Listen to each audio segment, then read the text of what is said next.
এদের বিরুদ্ধে আমি আল্লাহ নিজে মামলা দেব। সুতরাং বাংলাদেশে যারা 15.5 বছরে জুলুম করেছেন, আপনি হামজার মামলার আসামি না, আপনি সরাসরি আল্লাহর মামলার আসামি। বলেন তো, আল্লাহ নিজে বিচারপতি, নিজে মামলা দায়ের করবে, আপনাকে কোন বাবা বাঁচাবে বলেন? আর আপনি এখন তাদের পক্ষ নিয়ে কথা বলেন।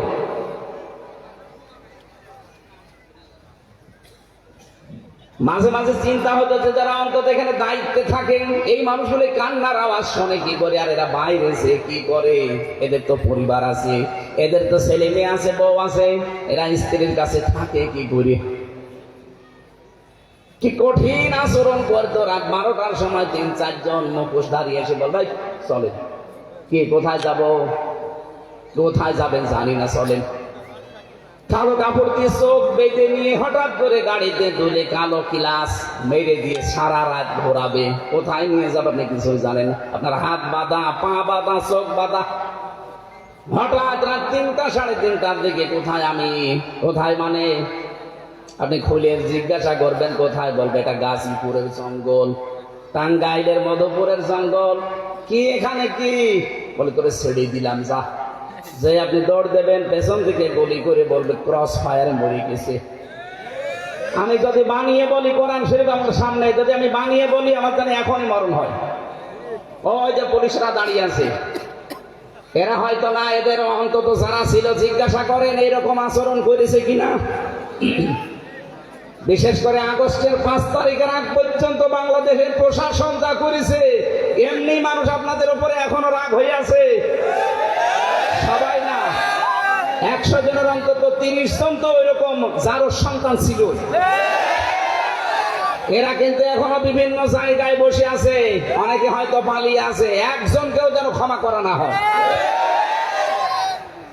কত সম্মানের জায়গায় ছিল তারা, ওদের আচরণের কারণে পুলিশ দেখলে মানুষ এখন ঘৃণা করে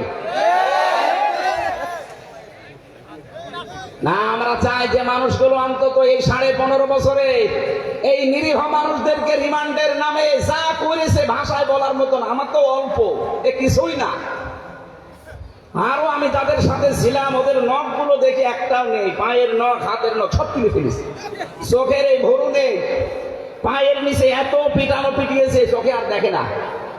আপনাকে একাধারে যদি এখন 10 মিনিট পায়ের নিচে পিটানো হয় লোহার মুগুর দিয়ে, আপনি একটু পরে অন্ধকার দেখবেন। কারণ মায়ের জায়গা ওরা ট্রেনিং নিয়েছে, জানে যে কোথায় মারলে কোথায় কি হয়। আমার মাঝে মাঝে নিয়ে আসলে যে এই যে এটা দিয়ে আমরা নখ তুলি, এরকম বড় বড় ওই যে মেশিন গুলো আছে ওদের। আর এখনো অনেকে জালেমের স্ট্যাটাস দেয় যে কি করেছে উনি, যে ওনার পালানো লাগলো, অনেকে উন্নয়ন কম করেছে। কিসের উন্নয়ন? 42,000 কোটি টাকা প্রতি বছরে বছরে পাচার হয়েছে এই দেশ থেকে। পদ্মা সেতু বানিয়ে উনি বিশাল কিছু নাই। পদ্মা সেতু যে খরচ করেছেন, 4টা পদ্মা সেতু বানানো যেত। দেশটা ফোকলা করে গেলেন। যাওয়ার সময় 14টা কেস নিয়ে গেছে, 14টা। আমার দেশের পত্রিকার রিপোর্ট, এই কথা বলছে না। 14টা বিট কেসে সব তো মাটি ছিল আর ছাই ছিল নাকি? পাইলটকে বলছে তাড়াতাড়ি এগুলো তুলে নাও। কারোর সাথে কোনো কথা বলেনি, শুধু সুটকে টুসেছে কিনা, হ্যাঁ উঠেছে চলো। একটু কাওয়া কাকুর সাথেও বলতে পারলে না যে কাওয়া আমি চলে যাচ্ছি। আমার সাথে তো বলতে পারতো যে 3 বছর জেল খাটালাম, হামজা চলে গেলাম, দোয়া করো। কিছুই বলেনি শয়তান। এখন সে ওখান থেকে খালি উস্কানি দেয়, আর উস্কানিতে অনেকে পা দেয়, দিয়ে পেছনে লাল হয়। গোপালগঞ্জের ওরা পা দিয়েছিল না উস্কানিতে, কি লাল হয়েছিল দেখেছেন? বাদরের পেছনের মতো লাল হয়ে গিয়েছিল। ওই কয়েকদিন গোপালগঞ্জ থেকে ঢাকায় আসলে শুনতাম যে বসে আসলে 300 টাকা, দাঁড়িয়ে আসলে 1000 টাকা। এরকম উস্কানিতে ঢাকাবাসী পা দেবে? ওরা কিন্তু এখন এসব উস্কানি দেখছে না। এখন বিভাজন শুরু করেছে। এখন আলেমদের পেছনে কিছু মানুষকে লাগিয়ে দিচ্ছে। মিজান আজহারের পেছনে লাগিয়েছে, আমির হামজার পেছনে লাগিয়েছে, শায়েখ আহমদুল্লাহর পেছনে লাগিয়েছে। আরে ভাই, এই দেশের মূল শেকড় ইসলাম। যত চাই করেন, পাল্টাতে পারবেন না। এখানে যত ষড়যন্ত্র করছেন সবই তো গেল। আনসার লাগিয়েছিল, শেষ। রেকশা লাগিয়েছিল, শেষ। যারে যারে লাগাচ্ছে সব যেহেতু দেখছে না, হালে পানি নিচ্ছে না, এখন কি করি, হিন্দুদের লাগিয়েছে। হিন্দুরাও বুঝে গেছে, ওরা এখন জামাত ইসলামের আমির ডাক্তার শফিকুর রহমান সেদিন গাইবান্ধা গিয়েছিল, হিন্দু পুরোহিত একজন ঠাকুর, সে বলছে না এই দেশে স্বাধীনতার পর থেকে বিশেষ করে আগস্টের 5 তারিখের পরে এই পর্যন্ত আমরা সবচেয়ে নিরাপদে আছি। আর আমাদের বিশ্বাস এই দেশে যদি ইসলাম কায়েম হয় আমরা আরো নিরাপদে থাকবো। এটা রেকর্ড হচ্ছে। অন্যান্য ধর্মের যারা আছেন বিশ্বে সবাইকে বলছি, বাংলাদেশে যদি ইসলাম কায়েম হয় আমরা গ্যারান্টি দিচ্ছি এই দেশে সবচাইতে বেশি নিরাপদে থাকবো অমুসলিমরা। কারণ একটা মুসলমানের মাথায় আঘাত করলে একটা গোনা হবে, আর অমুসলিমের মাথায় আঘাত করলে ডবল গোনা হবে। কেন? কারণ একটা জুলুম আর একটা হচ্ছে আমানতের খেয়ানত। এই জন্য আপনারা নিশ্চিন্তে থাকতে পারেন, ইসলাম আসলে অনেকে ভয় দেখাচ্ছে তোদের কিন্তু দেশ থেকে তাড়িয়ে দেবে। দেশ থেকে তাড়িয়ে দেবে মানে ওরা এই দেশে জন্ম নিয়েছে, দেশের গর্বিত নাগরিক। এই কথা বলেন এখানে। আর রাসূলের যে স্বপ্ন আল্লাহ বাস্তবায়ন করেছিলেন, রাসূল এখন নেই, আছে? রাসূলের নায়েব আছে না? এখানে আলেম কারা দেখে হাত বলেন তো। এগুলো সব নায়েবে রাসূল, রাসূলের উত্তরাধিকারী এরা। এরা যদি স্বপ্ন দেখে বাস্তবায়ন আল্লাহ করবেন। এখানে শেষের শব্দ কি? লাকাদ সাদাকাল্লাহু রাসূলাহুর রুয়া বিল হক। আল্লাহ পাক বলেন রাসূলের স্বপ্নকে আমি অবশ্যই বাস্তবে রূপ দেব। এ বলছেন তো, কে বলছেন বলেন তো? আরো জোরে বলেন। কোরআনের পাখি আল্লামা দেলাওয়ার হোসেন সাইদি রাহমাতুল্লাহ আলাইহি, উনি কি নায়েবে রাসূল ছিলেন না? যতগুলো স্বপ্ন দেখেছিলেন রাসূলের স্বপ্নের মতো সব স্বপ্নকে আল্লাহ বাস্তবে রূপ দিয়েছিলেন। বলেছিল জালেমরা ইঁদুরের গর্ত পাবে না, ঠিক পাচ্ছে না। বলেছিল নাড়া দেওয়া হবে এখান থেকে একেবারে দিল্লি গিয়ে পড়বে, ঠিক পড়েছে। উনি স্বপ্ন দেখেছিলেন এই দেশে জালেমদের নাকের ডগার উপরে কালেমার পতাকা পপ পপ করে উড়বে, উঠতেছে সামনে, উড়বে, আমি গ্যারান্টি দিলাম সামনে উড়বে। আগস্টের 5 তারিখের আগের জরিপ দেখেন, আন্তর্জাতিক যতগুলো জরিপ আছে, মাত্র 100 জনের 15 জন মানুষ চাইতো এই দেশে কোরআনের বিধান কায়েম হোক। অথচ এই যে জানুয়ারির 1 তারিখের রিপোর্ট, এই দেশে এই মাত্র 4.5 মাসের ব্যবধানে 100 জনের 58 জন মানুষ এখন চাচ্ছে এই দেশে কোরআনের বিধান কায়েম হোক।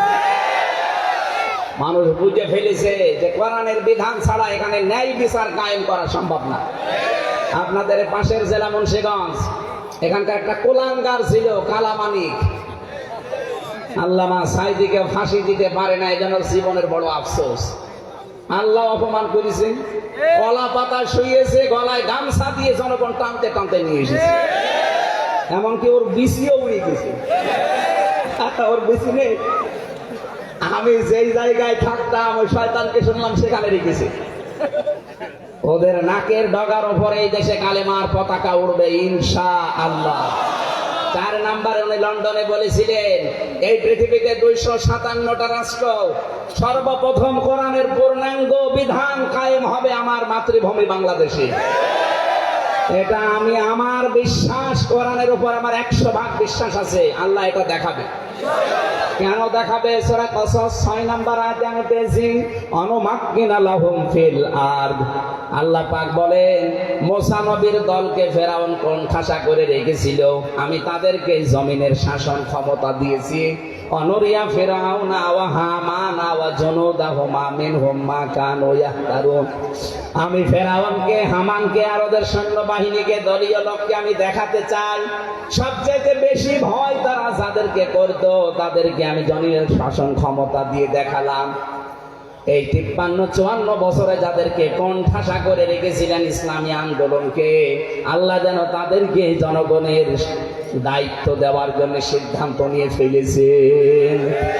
এখানে ষড়যন্ত্র যত করবেন আপনি তত পচবেন। হ্যাঁ, কথা বলে না কেন? রাসূলের স্বপ্ন যদি আল্লাহ বাস্তবে রূপ দিতে পারে, নায়েবে রাসূলদের স্বপ্ন আল্লাহ বাস্তবে রূপ দিতে পারে না? কোরআনের পাখির সবগুলো স্বপ্ন আল্লাহ বাস্তবায়ন রূপ দিয়েছে। এখন সামনে একটা বাকি আছে, এইটা বাকি আছে যে বাংলাদেশে পূর্ণাঙ্গ ইসলাম কায়েম হবে। উনি দেখে যেতে পারেননি, কিন্তু নায়েবে রাসূল ওনার এখনো আছে না? এরা দেখবে ইনশাআল্লাহ। মা বোন যারা এসেছেন, সম্মানিত মা বোনদেরকে পারিবারিক জীবন নিয়ে আমি বই লিখেছি জেলখানার ভেতরে, কারণ ওখানে 100 জনের প্রায় 60 জন মানুষ জেল খাটছে মেয়েদের কারণে। এখন যে জল্লাদ আছে ইলিয়াস শাহজাহানের পরে, এই লোকটা বউ মারার মার্ডার মামলা, বউকে একটু চড় দিয়েছিল সংশোধন করার জন্য, ও ছাতা মরি গেছে। মানে একটা চড় দিয়েছে, হয়তো জায়গা মতো লেগেছে, মরি গেছে। খুব বড় কাজের জন্য না, ও বউর সাথে মার মিল ছিল না। যত কামাই করে ও বউর সাথে কোনো মিল নেই। আরে আমি টাকা পয়সা কামাই করি, আমার মাকে দেব, বোনকে দেব, আর এর মন পাওয়া যায় না। এরকম ছোট মনের বউ দেশে নেই। কার বউ এরকম ছোট মন, হাত বলেন তো? না, মিথ্যা কথা বলেন কেন? মেয়েদের প্রতি এখন আমার খারাপ ধারণা চলে এসতো। আলহামদুলিল্লাহ, দোহার আর নবাবগঞ্জের মেয়েরা সব আল্লাহর ওলি। হ্যাঁ, সম্মানিত মা বোনেরা, শুধু নামাজ পড়ে রোজা রেখে কালো বোরকা পরে জান্নাত পাবেন না। আল্লাহর কসম, আপনি নামাজ পড়ে রোজা রেখে কালো বোরকা পরে মনে করেন আমি জান্নাত চলে যাব না। স্বামী যেটা চায় ওইটা আপনাকে পছন্দ করা লাগবে, যদি জায়েজ হয়। অতুইনু আলা দীনি যাওজাতিহা, নবীজি বলেন মেয়েদের এই গুণটা লাগবে।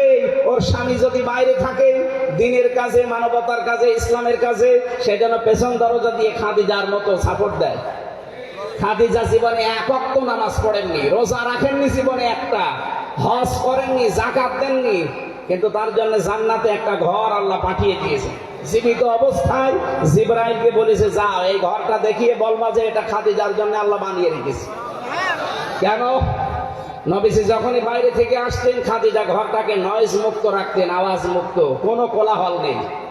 আর আপনি স্বামী বাইরে থেকে আসলে বাড়ি মনে হয় যে একটা জাহান্নাম বানিয়ে রেখেছেন। এইটা নেই, এইটা নেই, এইটা নেই, কেন? একটু সুখের সময় বলা যায় না? ও এমনিতেই মেজাজ গরম হয়ে সারাদিন রোদে পুড়ে আসে। এই জন্য মেয়েদেরকে বলবো, আপনি খাদিজার মতো স্বামীকে সাহায্য করবেন পেছন দরজা দিয়ে, তাহলে আপনাকে জান্নাতে খাদিজার সাথে আল্লাহ জায়গা করে দেবেন। উনি তো জীবনে এক ওয়াক্ত নামাজ পড়েননি, রোজা রাখেননি, হজ করেননি, যাকাত দেননি, শুধু স্বামীর পেছনে এই খেদমত আর শ্রম দেওয়ার কারণে যদি আল্লাহ তাকে জান্নাতে একটা ঘর বানিয়ে পাঠিয়ে দেয়, আপনাকেও দেবে ইনশাআল্লাহ। তাই বলে আপনি নামাজ পড়া ছেড়ে দেবেন তা বলছি না, অবশ্যই নামাজ পড়বেন। এই দাম্পত্য কলহর 27টা কারণ আছে। কয়টা? এই কারণগুলোতে আমাদের পরিবারে ঝগড়া হয়, মনোমালিন্য হয়, ডিভোর্স হয়, পরকীয়া প্রেম হয়। এটার জন্য আমি বই লিখেছিলাম 120 পৃষ্ঠা দিয়ে। ওখানে তো লিখতেও দেয় না শয়তানরা। খুব কষ্ট করে করে খালি নোট করি, আমি বাইরে এসে বইটা ছেড়েছি।